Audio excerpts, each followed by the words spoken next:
The Gita has taught me nishkama karma. To do my duty as an individual, as a minister, it could be anybody, in whatever role I assign. To do it fiercely, completely and honestly, without worrying about whether it will get me results, votes in the next election or not, I don't care. If I do good, I lose. If I do good, let the results speak. Whether it is good, bad, I don't care. So if I stand by truth and I stand alone, so be it. Because the Gita teaches that victory is where dharma is, yato dharmastha jayaha. Today we see a world where Sanatana Dharma is often targeted. And we had seen it in Tamil Nadu also. We see ridicule disguised as freedom of speech. But let me tell you, from this holy platform of Madhvacharya, silence is no longer an option. Acharya Madhva, the proponent of Dvaita philosophy, was not just a saint, he was a revolutionary thinker. He proved that devotion requires strength. Look at the idol of Lord Krishna here. He holds the churning rod in one hand and the rope in the other. It signifies that to get the butter, which is metaphorically known as wisdom, you must churn the ocean of life, you must face the struggle. Today, majority of the population in Bharat are youth.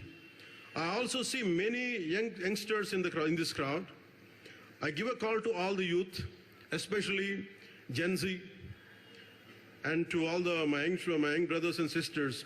Do not treat the Bhagavad Gita as a book to be kept in the puja room and wrapped in a red cloth. Read it if you're depressed. Gita is your counselor. If you're confused, Gita will become your mentor. If you're a leader, Gita is your moral compass. When the thinkers and devotees from the different countries sit together in this dharmic atmosphere, they embody the ancient Indian vision of Vasudhaiva Kutumbakam, which is the heart of Bharat's global outreach today. This is not a mere religious contribution, this is a civilizational contribution by Puttige Mutt. For centuries, it is this very civilizational strength that has guided and protected our nation. This Karma Bhumi has endured invasions, turmoil, and countless challenges, not because of weapons or wealth, but because of our scriptures, our traditions, our saints, and our sacred institutions that kept dharma alive and unbroken. Our sages encapsulated that strength in these words, dharmo rakshati rakshitaha. That principle that when we protect dharma, dharma will protect us. The eternal law is the very heart of the Gita, the guiding force of our civilization and the moral spirit that inspired the makers of the Constitution. That's the reason Bhagavad Gita cannot be seen as a mere scripture. It is the living pulse of our civilization. It has given courage to warriors, clarity to leaders, comfort to the distressed, and wisdom to the generations. Just a couple of days back, this timeless wisdom echoed once again on the world stage when our Honorable Prime Minister Shri Narendra Modi ji presented a Russian translation of the Bhagavad Gita to the President Putin at this crucial moment in global affairs, right in the middle of ongoing war with Ukraine. That gesture reminds the world that India's greatest export is not weapons or wealth, but wisdom. Climate change, conflicts, terrorism, family breakdowns, social divisions, these crises reflect not a shortage of resources, but a shortage of clarity. That is why Gita is more relevant today than ever before.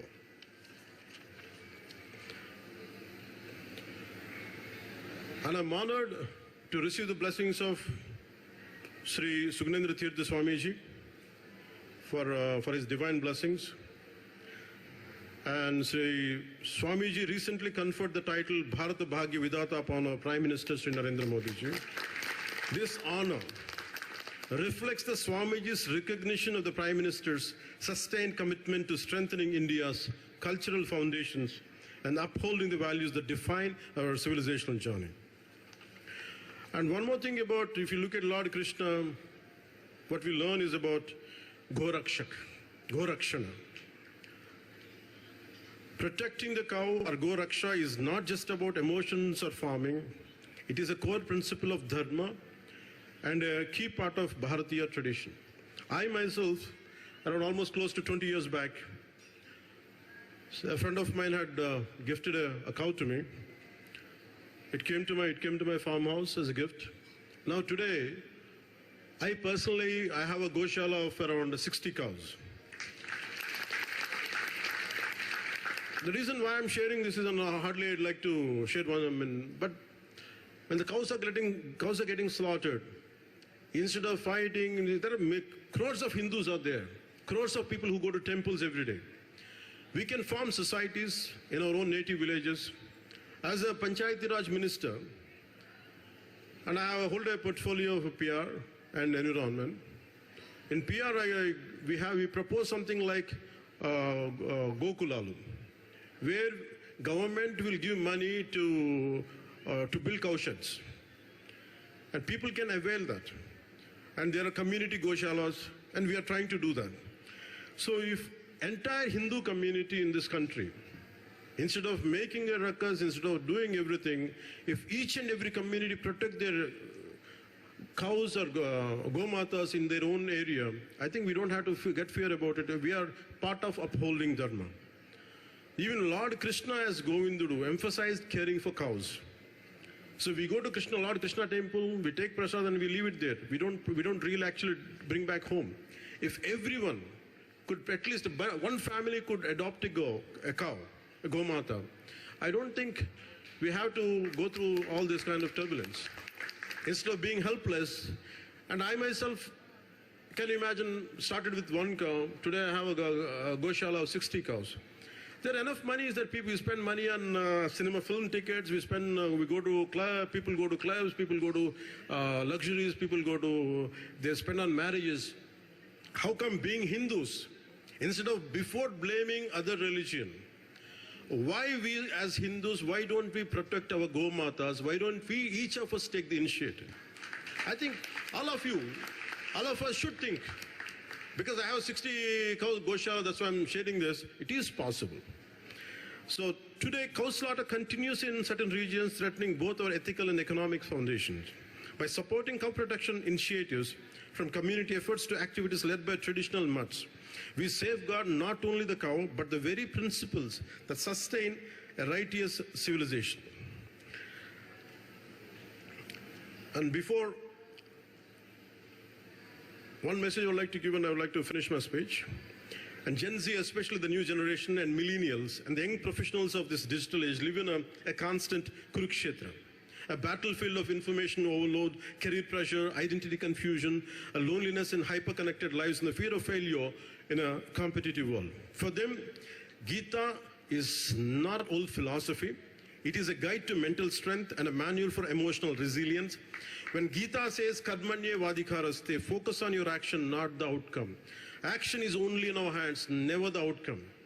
And truly, with 15 years or 20 years I struggled, even as an actor I struggled, even as a political leader I struggled. I never thought I would reach this, I would get this. I said that my duty is to do. Rest, what would be given as a gift would be from the karma is that the outcome is about God will give. Whether if he doesn't give, that's okay. I'm fine. This is as a human being, as a true, instead of reciting slokas, even a bit part, an ounce of practice is more essential of Gita than reciting the entire Gita and by hearting those lines. Mere by hearting the verses is not enough. It is a message to Gen Z needs more than ever in an age ruled by marks, metrics, likes, and comparison. And Gita tells, leaves a message to the youth of Bharat. Stand up for your culture, stand up for your dharma. When you're upholding of your own dharma, you are not antagonizing any religion. You are only supporting your religion, your dharma. That's what I believe in. When I say I'm a true Sanatani, when I say I believe in my dharma, that does not mean I'm hating other religions. My dharma never taught me to hate Islam. My dharma never taught me to hate Christianity. My dharma never taught to hate any other religion. That's the reason why we have all the more reasons to stand up and to stand up for your own culture and to stand up for your own dharma. This is Lakshakanta, 1 lakh voices chanting together. This is the shield of our nation. I urge every youth to take a oath today. This will be a guardian of this civilization. That you will read the Gita, not just to memorize verses, but to gain the strength to fight adharma in our lives. Protect dharma and dharma will protect you. Dharmo rakshite rakshitaha. Dharma is not for the weak and the meek. For dharma, you have to have tons of courage. You have to have a great resilience. That's why reciting Gita every day, that empowers you, that strengthens you. It ensures the wisdom of the Gita is not locked in a tradition, but made available to the mind, shaping the future of Bharat and the world. That's what Gitotsava is, the essence of Gitotsava today. As we now move to conclude the sacred month-long celebration, we are not ending a ritual, we are renewing our commitment to dharma.